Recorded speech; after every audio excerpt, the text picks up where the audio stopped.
Minister of Forestry, Fisheries and Environmental Affairs, says the phasing out of coal needs to happen in a just manner.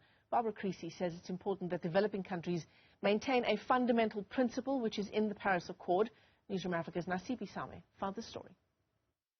The conclusion of the United Nations COP26 negotiations sees Cabinet giving a firm nod to the country's efforts to address the effects of climate change on people and the economy. World leaders are united in urgently addressing the global climate crisis.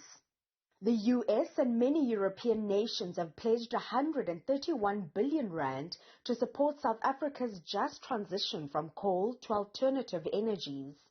We have to be transitioning at a manner and at a pace which is determined by our national sovereign interests and by the availability of resources.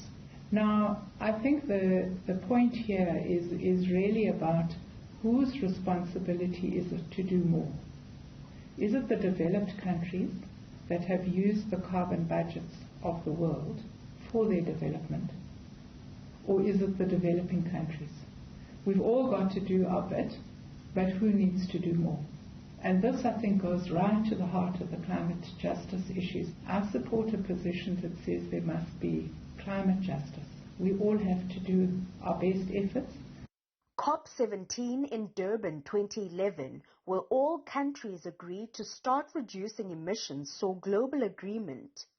Demonstrations in Glasgow as world leaders met and back home outside the gates of Parliament called on for youth and other groups' voice to be heard. But are South Africans doing enough to do their bit in fighting the fast-moving tide of climate change? Over the last year, you've seen a considerable increase in people's understanding of climate change issues.